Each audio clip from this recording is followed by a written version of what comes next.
Hello everyone, welcome to teaching Pathshala. मैं हूं आपके एजुकेटर ज्योति।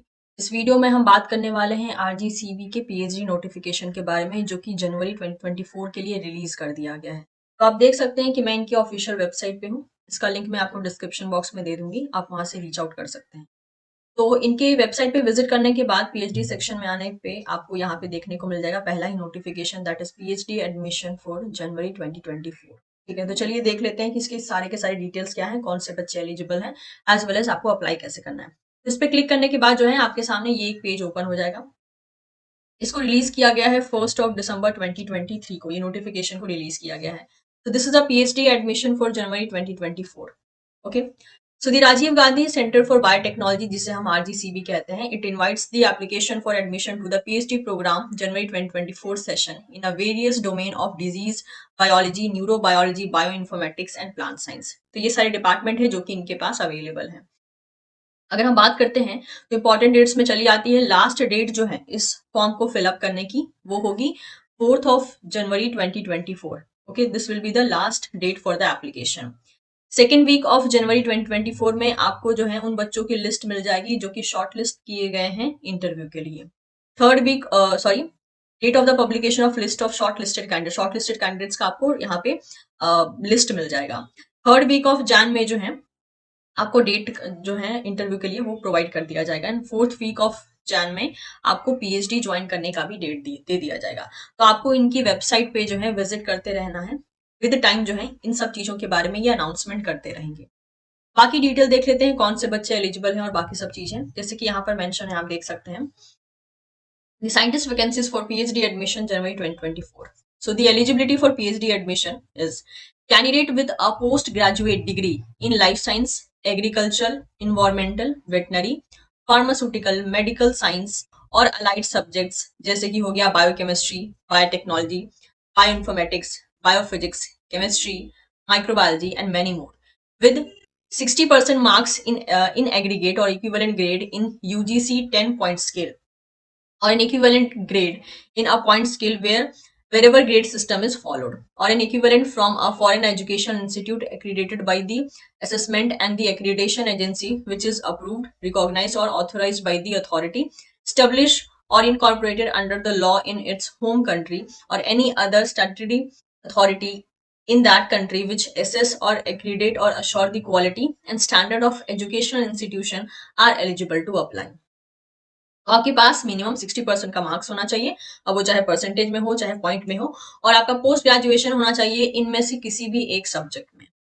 ओके, रिलैक्सेशन जो है मार्क्स पे वो आपको 5% का दिया जाएगा, दैट इज 60% से 55% तक दिया जाएगा, और an equivalent relaxation of a grade point may be allowed for those candidates who are belonging from SC ST and PWD, that is differentially abled category.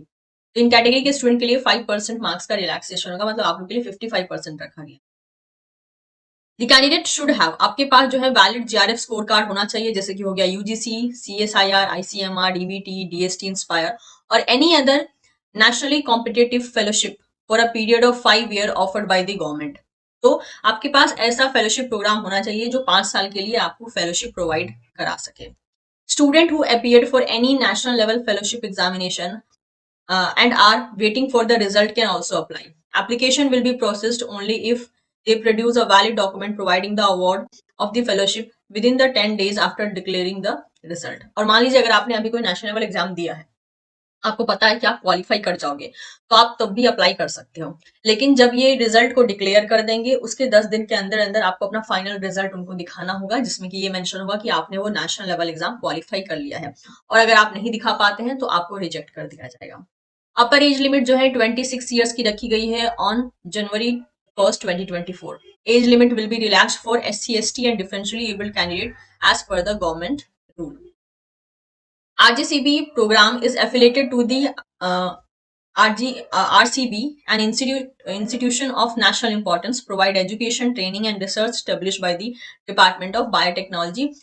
Government of Rajiv Gandhi Center for Biotechnology invites application for PhD student for the session of January 2024 session. ठीक है, अब यहाँ पे सारी की सारी detail दे दी गई हैं कि कौन कौन से बच्चे एलिजिबल होंगे और साथ ही साथ कौन कौन से फेलोशिप एग्जाम जो है आपको यहाँ पर चाहिए होंगे। इसके अलावा अगर देखते हैं तो यहाँ पे सिलेक्शन प्रोसीजर में जैसे कि आप देख सकते हैं यहाँ पे मेंशन है, The candidate with valid GRF will be shortlisted based on the overall academic performance. Final selection is based on the performance of student in the interview held at the RGCB main campus and PhD interview will be held offline. Okay, तो PhD interview जो है ये offline करवाया जाएगा पूजापुरा में, जो कि obviously जहां पे आपको जाना पड़ेगा अगर आप इसके लिए अप्लाई करते हो तो सबसे पहले तो आपके पास जीआरएफ होना चाहिए। जीआरएफ के बाद ये आपका इंटरव्यू लेंगे, उस इंटरव्यू को भी क्रैक करना है एंड देन जाके जो है आपका फाइनल सिलेक्शन होगा। The guidelines for interview will be provided to all the shortlisted candidate. List of selected candidate will be displayed on RGCB website. Application procedure देख लेते हैं। आपको ऑनलाइन ही एप्लीकेशन को सबमिट करना है। एप्लीकेशन फी जो है 500 रहने वाली है, जो कि आप SB collect of state bank of India के थ्रू जो है यूआरएल आपको दिया जाएगा, वहां के थ्रू आप पेमेंट कर सकते हैं। SC, ST, EWS and differentially able candidate are exempted from paying the processing fee, और ये कैटेगरी के स्टूडेंट को जो है कोई फी नहीं पे करनी है। Last date for receiving the complete application is January 4, 2024. Incomplete application or those without processing fee will be rejected. तो लास्ट डेट होने वाली है 4 जनवरी, उससे पहले आपको इसको भेज देना है। Fee for PhD program. Student admitted for PhD program will have to pay an administrative fee of 5,000 per semester for first 10 semester and 10,000 for every semester after. All the student have to pay RCB administrative fee. तो यहाँ पे जैसे कि बता के रखा है कि आपको जो है स्टार्टिंग में 5,000 रुपीज पर सेमेस्टर फी पे करना होगा एज अ एडमिनिस्ट्रेटिव फी, और उसके बाद जो है आपको 10,000 रुपीज पर सेमेस्टर पे करना होगा। ये है आपके पीएचडी प्रोग्राम को करने का फी, ठीक है। और सारे के सारे स्टूडेंट के लिए आरसीबी का एडमिनिस्ट्रेटिव फी को पे करना जरूरी है। Note that all the communication with candidate will be done with the help of email only, ठीक है। तो जितने भी आपको कम्युनिकेशन किए जाएंगे, चाहे वो डेट से रिलेटेड हो या बाकी सब चीजों से रिलेटेड, वो आपको ईमेल के द्वारा ही किए जाएंगे। और आपको टाइमली जो है वेबसाइट को चेक करते रहना है, क्योंकि वहां पे भी कुछ अपडेट मिल सकते हैं। अगर आपको कुछ एप्लीकेशन रिलेटेड क्वेरी हो तो आप इस मेल आईडी पे मेल कर सकते हैं इनको, जो भी आपके पास क्वेरी आए आप इस मेल आईडी पे उनको मेल कर सकते हैं। तो ये था सारा का सारा detail regarding the RGCB PhD program, जो कि जनवरी 2024 सेशन के लिए रिलीज किया गया है। अगर आपकी एलिजिबिलिटी है, साथ ही साथ अगर आप इंटरेस्टेड हैं तो इस फॉर्म को आप फिलअप कर सकते हैं। अगर आपके पास जीआरएफ लेकिन होना चाहिए, और उसके बाद जो है आप इंटरव्यू को क्रैक करके तब जाके पीएचडी में एडमिशन ले सकते हैं। इससे जुड़े सारे लिंक मैं डिस्क्रिप्शन बॉक्स में दे दूंगी। इन्फॉर्मेशन आपको यूजफुल लगी हो तो वीडियो को लाइक कर सकते हैं, चैनल को सब्सक्राइब कर सकते हैं ऐसे ही और वीडियो को पाने के लिए, एज वेल एज इसे आप अपने दोस्तों के साथ भी शेयर कर सकते हैं। Thank you so much everyone, will see you soon in the next session.